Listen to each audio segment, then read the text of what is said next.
Hello everyone, welcome to the Being in Balance newsletter. My name is Jennifer Thacker and this is my first video that I'm attaching to my newsletter, and my goal here is to have a video clip that's attached to a newsletter every month that gives you some quick, fun, easy tips that are centered around health, nutrition, healthy living, exercise, just some quick, easy, fun techniques that help you to bring balance into your life. Okay, so let's go ahead and get started. So today I'm going to show you how to make a strawberry pie with only 4 ingredients. Now we're going to do that using our Vitamix machine. Now, if you don't have a Vitamix machine, you can use your food processor, and that works just fine for this recipe as well. But for those of you that have not heard of a Vitamix machine, well, this is the machine that I recommend to everybody, the best kitchen tool on the market. This is going to replace your juicer, it's going to replace your food processor, your blender, your ice cream maker. There is no other machine on the market that surpasses what this machine can do. Okay, with that being said, let's go ahead and get started.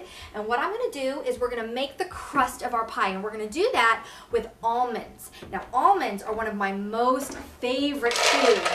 These little tidbits are packed with nutritional punch.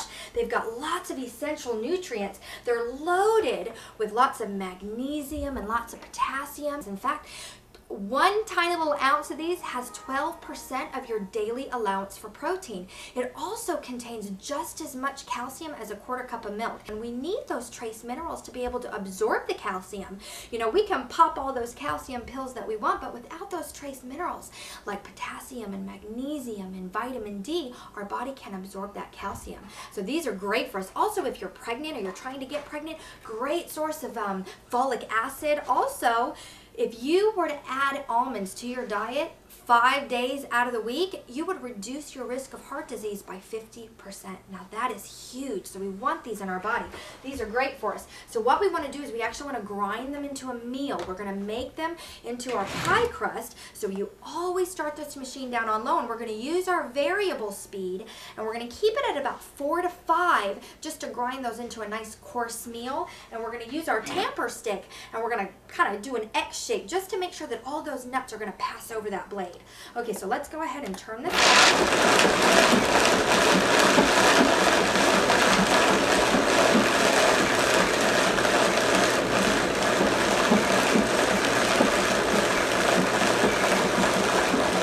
Now it's okay if you got a little bit chunkier. If you've got some big chunks in there of nuts and some that are smaller, that's okay. You can just leave it just like that. Okay, so what we want to do is we want to put this in our bowl. And then next, I'm going to show you the cleanup on this machine, because the cleanup on this machine is my favorite part. You know, I'm a busy mom of 2. I don't have time for complicated, messy cleanups, and this is a 3-second cleanup. So all we're going to do is we're going to add in a cup of soapy water. And then I'm going to put my lid on. And you always want to make sure your machine is flipped up onto high.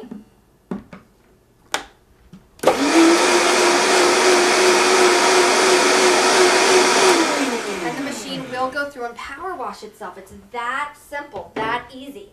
And then you just rinse it out. Okay, so for our next ingredient, we're going to add in 3 tablespoons of agave nectar. Now, agave nectar comes from the agave plant. It was actually cultivated for centuries by the Native Americans. So what makes agave nectar superior to sugar? Well, sugar is refined sweeteners that have no nutritional value whatsoever. Agave nectar is desirably low on the glycemic index, which means when you consume it, that it's not going to have sharp raises in your blood sugar level. Okay, so once you're going to kind of get your hands in here, and you're just going to make this really pasty so it's nice and thick. Okay, so now we're done making our nice pasty crust. And it's good to do this with wet hands so it doesn't get sticky on your hands. And you just want to push this down and make a nice crust all around your pie pan. Okay, now we've got the finishing touches of the crust of our pie. Doesn't that look delicious? It's nice and chunky. Really, really good. Okay, so now we want to make the filling of our pie. So what I'm going to do is put in half of our strawberries. We're going to do this in 2 batches for a couple of reasons. One, we always want to start this machine on low, and we want to keep these on the lowest setting. You do not want to move it any higher than 1. Now again, if you are using a food processor for this, you can also use that slicing disc and have sliced strawberries as opposed to chunky strawberries if that's something that you would be interested in doing. Keep it on low because we want chunky. If you leave it and if you move it up any higher, it's going to start to puree those strawberries, and we don't want pureed strawberries. We're going to put our lid on. And once we're done with this, we're going to transfer this over to a warm pot. And we're just going to keep it in a warm pot for about 30 seconds. Okay.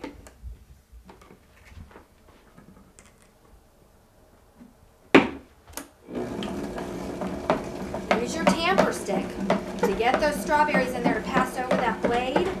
And that is about it. That is all you want. You got a big chunk of strawberry in there. You can turn it back on for a second. And then we're going to move this over into our warm pot. Okay, so we're going to add in the last bit of our strawberries. And then I'm going to add in a tablespoon of agave nectar. Again, agave nectar is a wonderful natural sweetener. And then we'll also put in a teaspoon of arrowroot powder. Now, arrowroot powder is an all-natural thickener. It works very much like cornstarch does. And we're just going to stir this up for about 30 seconds. It doesn't need to be heated up as much as cornstarch does. Now these strawberries, these fruity little heart-shaped valentines are packed with nutrients. These heart-shaped little valentines are wonderful for our bodies. They're what I call anti-cancerous, anti-inflammatory, and heart-protective fruit all rolled into one. They're fantastic. Okay, so now we're going to put our filling into our pie. And spread that around. And now I'm going to take some strawberries that I've just halved, and we're going to push those all around the top of our pie. Now these fragrantly sweet, juicy fruits, these are going to brighten up both the taste and the look of any dessert. Now you've been able to get strawberries year-round. They are more available. You can go to the store pretty much any time of year and pick up strawberries. But their peak season is actually April through July. That's when you're going to find the most delicious and the most abundant. Also, strawberries are one of the highest sprayed foods for pesticides. So organic is always best. Local organic is always best. But if you can't get organic, then just make sure that you wash them very, very well. And there we go. This is what I call scrumdiddlyumptious. This is wonderful. This is something you can feel really good about eating and feeding your family. Thank you for joining me. Have a wonderful May. I look forward to seeing you in June at my next Being in Balance newsletter. Bye-bye.